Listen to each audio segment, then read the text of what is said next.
السلام عليكم ورحمة الله تعالى وبركاته. مرحبا بكم معايا في قناتكم نوال تي في شانيل. نتمنى ان شاء الله يلقاكم هذا الفيديو في احسن الاحوال.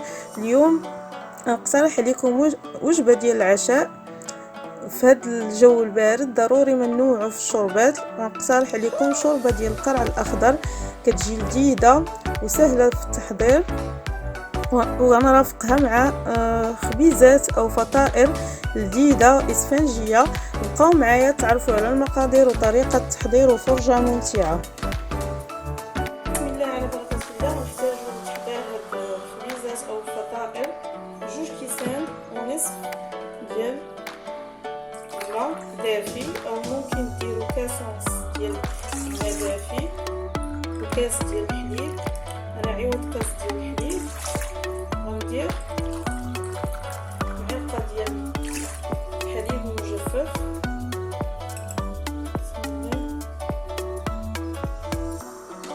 معلقه كبيره عامه ديال الحليب المجفف، الملح، شويه ديال الزعتر مطحون، شويه ديال الجنجلان والسمسم، ملعقه صغيره ديال الكافو، خميره حبيبات او خميره الخبز معلقه كبيره، كيبقى على حساب الجو. كتعرفوا الا كان الحال بارد نديرو شويه خميره زايد، ملعقه كبيره السكر، نصف كاس زيت زيتون او 4 المعالق تقريبا، كندير عيون ميزاني، نصف كاس كنفرم النار، وغندي دقيق على حساب الخليط. نحرك المكونات شويه، كتهز ليا تقريبا ما بين 400 حتى 500 غرام ديال الطحين. غنديهم يتعجنوا في العجانه. الخليط خصو يكون لين مدلوك مزيان. غندي نعجنو في العجانه ونخليها نغطيها ترتاح او تضاعف الحجم ديالها. بالنسبه للعجينه نوريكم القوام ديالها كي شفتوا معايا. هكا خصها تكون رطبه ولينه، ما تكونش قاصحه مدقسه باش يجيونا الخبيزات مفشفشين.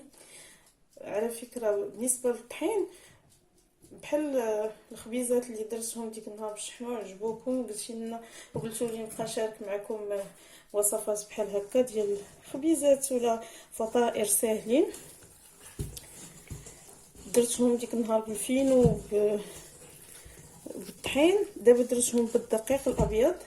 بامكانكم نتوما ما بغيتوش ديروا الدقيق الابيض، ديروا نصف الكميه، ديروا الدقيق الابيض وديروا معاه يا اما الدقيق الكامل الطحين ديال الزرع او الطحين ديال الفينو، تخلطوهم بجوج. انا كنديرهم بالدقيق الابيض بوحديتو كيجيو زوينين. نغطيها ونخليها حتى تخمر ويضاعف الحجم ديالها، وندوز باش نحضر معكم واحد الشوربه ديال القرعه خضراء اللي غنرافقها مع هاد الخبيزات.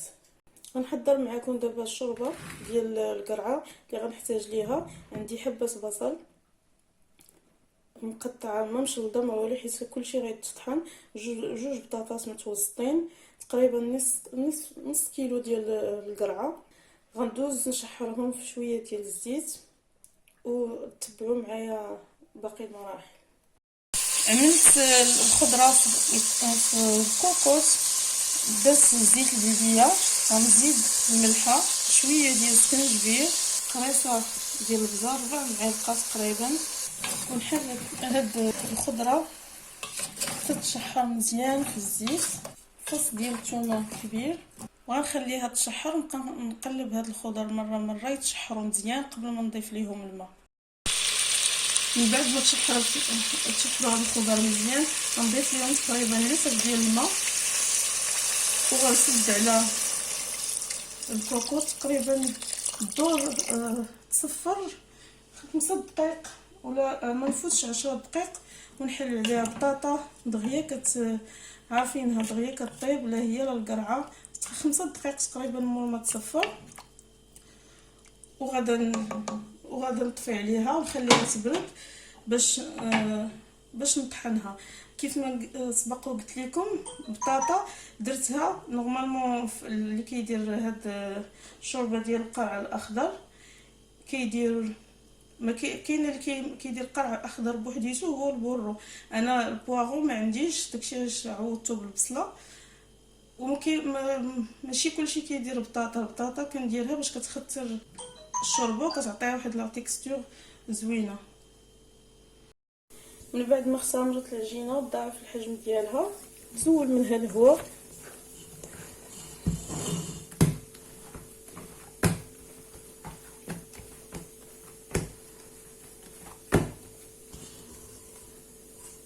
وغنعمل لها كويرات. غندهن سطح العمل بالزيت وغنعمل كويرات صغارين تقريبا يكون الوزن ديالهم من 30 حتى ل 40 غرام على حساب الحجم اللي بغيتو ديرو. غندير هاد يكونوا صغارين شويه ماشي متوسطين، حيت غنديرهم بالجبن ما كيعجبنيش نديرهم كبارين. كويرات هكا تقريبا حجم شي خوخه. غنكمل بحال هكا تنشكل الكويرات اللي عندي كاملين. من بعد ما شكلت الكويرات اللي عندي كاملين، عندي هنا هذه الحشوه اللي غادا ندير. حشوه بسيطه اقتصاديه كيف ما طلبتوا مني، قلتوا ندير خبيزات اقتصاديين بحال اللي درت الخبيزات ديال الشحمه بدون لحوم وبدون مجهود. هنا عندي الربيع، معدنوس وقزبر، ملح، شويه د الحار ممكن تستغناو عليه، تعوضوه بشويه البزار. عندي 6 قطع الفرماج وجبن موتزاريلا تقريبا عندي هنايا تكون 70 غرام. غنخلط هاد المكونات كلهم وغندوز باش نعمر الخبيزات ديالي. عندي البصله خضراء مشلطه رقيقه، نخلطها معاهم حتى هي، عصرها من الماء اللي كيكون فيها باش ما يفزكش لي العجينه تجي معجنه. النسمه ديال هاد البصله خضراء كتجي رائعه مع التوابل والربيع. كطيب فاش كيكونوا الخبيزات كيطيبوا، داكشي علاش كنشلطها رقيقه. المذاق ديالها وكنخليها خضراء، المذاق ديالها وهي خضراء كيجي ألذ. غنخلطهم بيدي بسم الله، غنخلطهم مزيان وغنقسمهم على عدد الكويرات اللي درت ديال العجين باش ما تشطش ليا الحشوه. بسم الله غنبدا في التشكيل ديال هاد الخبيزات او الفطائر. غنطلقها، اما تلقوها بيديكم او بالمطلق. غنشد الحشوه غنديرها الوسط وغنجمع الجوانب على هذا الشكل مزيان. نسدوها باش ما تخرجش لنا الحشوه فاش تكون كطيب. نحاولوا نتفادوا ما امكن ما تخرجش لينا باش ما تحرقش. الا جاتكم العجينه زايده حيدوها. وغنستمر بحال هكا كيف ما كتشوفوا تنسالي الخبيزات اللي عندي كاملين. انا دابا وغنشعل على المقله، غندير 2 مقالي باش نسالي دغيا سخون على بيد المساليت حيت ما غاديش يعاودوا يخمروا. على بيد المساليت التشكيل ديال الكويرات كاملين غيكونوا ارتاحوا شويه باش يسهل عليا نقرصهم بلا ما تخرج منهم، يكونوا طاعوا بلا ما تخرج منهم الحشوه.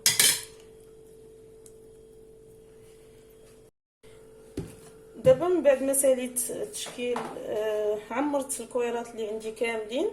غندوز باش نطيبهم. كي قلت لكم انا عندي المقله ديجا درتها تسخن، درت 2 باش نطيبهم سالي دغيا. غنقرصها، اما تقرصوها بالمطلق بحال هكا وتحاولوا عليها بشويه ما تكيوش عليها، او تقرصوها هكا بيديكم ما توركوش باش ما تخرجش لكم الحشوه بحال هكا. غنقرص 4 في مره ونديرهم. الخبيزات كيف ما شفتوا صغارين ودايره 2 مقالي. هانتو شفتوا معايا فاش كنقرصوا كيكونوا ارتاحوا ما كيتفتحوش لينا من الفحص. كنبداو دائما بالاولين غندوز نطيبهم. بسم الله. انا رشيت المقله بشويه ديال الزيت نقلبهم دغيا وندورهم باش يتحمروا من كاع الجوانب. تقرصوهم على القياس اللي بغيتو.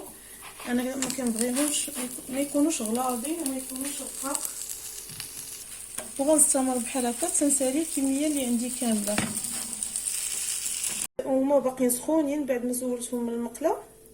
اي وحده زولتها من المقله غندهنها بهذه الخلطه اللي هي زيت العود، تقريبا زيت الزيتون تقريبا نص كاس، خلطته مع الربيع، شويه الزعتر، شويه ديال بودره الثوم والهريسه. غندهن به هاد الفطائر ديالي او هاد المخيمرات او خبيزات سميهم اللي بغيتو. كندهنهم من الوجهين. هاد الشرموله التخليطه كتزيد تعطيهم لذه. خصنا ندهنوهم وهما باقيين سخونين.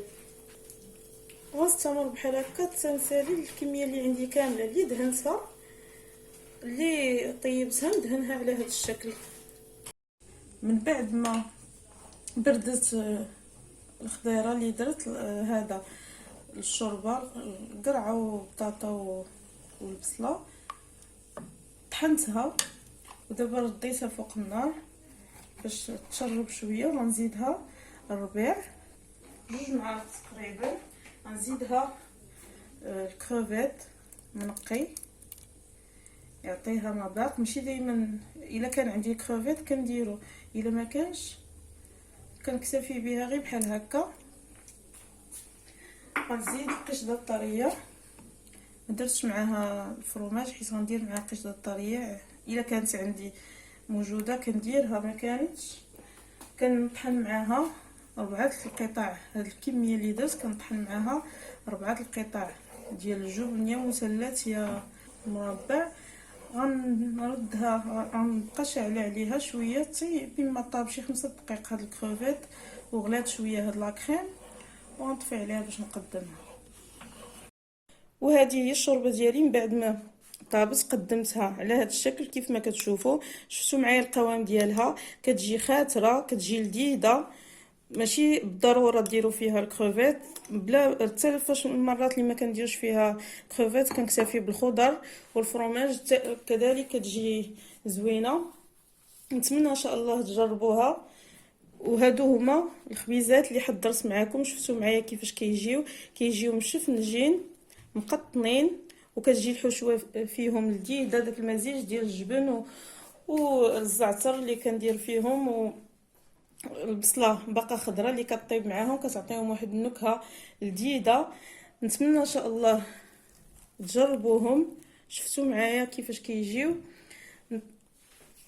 ومرحبا بالزوار الجدد اللي كيزوروا القناه لاول مره. ما تنساوش تشتركوا معنا وتفعلوا الجرس باش توصلوا بكل جديد. والى فيديو مقبل ان شاء الله.